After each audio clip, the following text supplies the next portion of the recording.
अस्सलामुअलैकुम दोस्तों, मैं हूं आपकी शेफ जरीन फातिमा। आज मैं आपके साथ शेयर कर रही हूं आलू और मुर्गे के कौरमे की रेसिपी। तो चलिए फिर शुरू करते हैं आज की रेसिपी शुरू करने से पहले आप लोगों से बहुत ज़्यादा रिक्वेस्ट है, अगर आपने अभी तक हमारे चैनल जरीन फातिमा को सब्सक्राइब नहीं किया तो प्लीज़ नीचे दिए गए लाल बटन को दबा के सब्सक्राइब कर दीजिए और साथ ही बेल का बटन भी दबा दीजिए ताकि मेरी तमाम आने वाली वीडियोज़ आपको फौरी मिल सके। तो चलिए फिर शुरू करते हैं आज की रेसिपी। बिस्मिल्लाहिर्रहमानिर्रहीम। 1 किलो हमने चिकन लिया है। अगर आप चाहें तो इसकी जगह बीफ या मटन भी ले सकते हैं, सेम तरीका यही है। हाफ केजी हमने आलू लिए हैं, यानी कि 500 ग्राम हमारे ये आलू हैं। 250 ग्राम प्याज है। 2 टेबलस्पून अदरक लहसुन का पेस्ट है।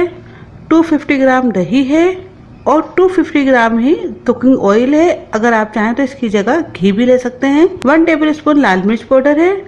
1 टेबलस्पून धनिया पाउडर, 1 टीस्पून हल्दी पाउडर और 7 से 8 हमने हरी इलायचियाँ ली हैं।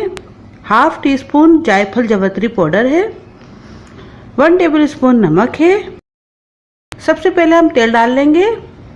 अब इसके बाद हम कटी हुई प्याज डाल देंगे इसके अंदर। अब हमने प्याज को ब्राउन करना है।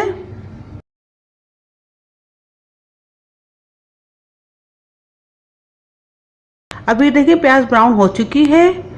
अब इसको हम निकाल लेंगे। ये हमने आधी प्याज निकालनी है और आधी इसी के अंदर इसी तरह छोड़ देनी है।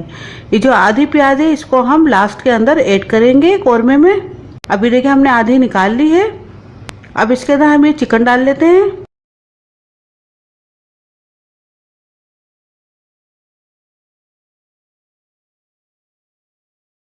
चिकन डालने के बाद इसमें हम ये अदरक लहसुन का पेस्ट शामिल कर रहे हैं। अब इसके अंदर हम तमाम खुशक मसाले डाल लेंगे। लाल मिर्च पाउडर, धनिया पाउडर, हल्दी पाउडर और नमक। ये चारों खुशक मसाले इसके अंदर हम डाल लेंगे। बस हमने इसमें से जायफल जवित्री पाउडर बचाया है, वो हम लास्ट में ऐड करेंगे। अब इसके अंदर हम ये हरी इलायचियाँ भी डाल लेते हैं। साथ ही इसके अंदर हम ये दही डाल लेंगे। अब हम इसकी बहुत अच्छे से भुनाई करेंगे।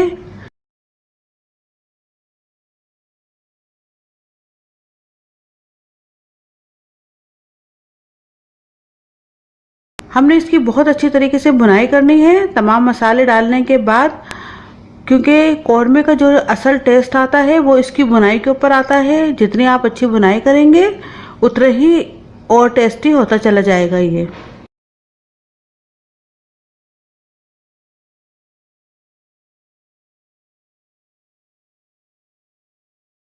अभी देखिए हमने इसकी बहुत अच्छे से भुनाई कर ली है। अब इसके अंदर हम ये कटे हुए आलू ऐड कर देते हैं।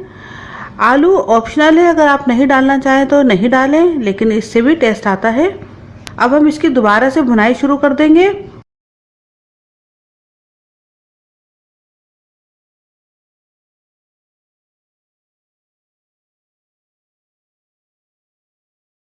अभी देखिए हमने तकरीबन 2 से 3 मिनट बहुत अच्छी तरह इसकी भुनाई करी है। अब ये हो चुका है। अब इसके अंदर हम ये 3 कप पानी ऐड कर रहे हैं। अगर आप गिलासों में डालें तो तकरीबन 2 गिलास आप इसमें पानी ऐड कर सकते हैं, ताकि ये आलू गल जाए और हमारा चिकन भी अच्छे से गल जाए।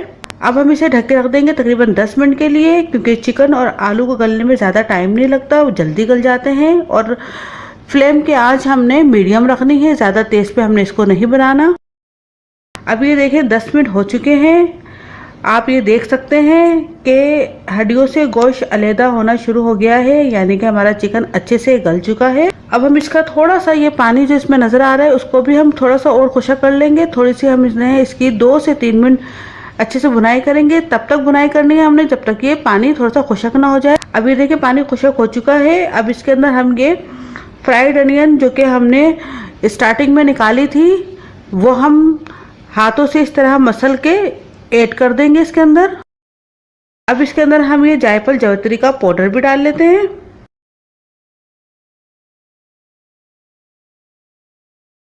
अब हम इसको थोड़ा सा मिक्स कर लेंगे।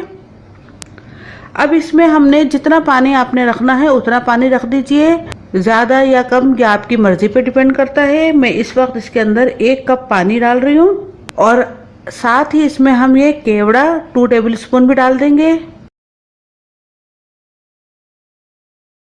अब हम इसे ढक के रख देंगे तकरीबन 2 से 3 मिनट के लिए और हमने फ्लेम के आंच को बिल्कुल स्लो कर देना है। अब ये देखिए हमारा कौरमा तैयार हो चुका है।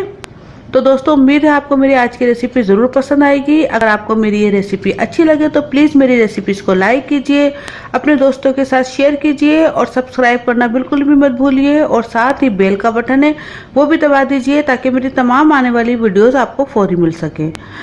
और बहुत बहुत दुआओं में याद रखिएगा। अपनी शेफ ज़रीन फातिमा को इजाज़त दीजिए। अल्लाह हाफिज़।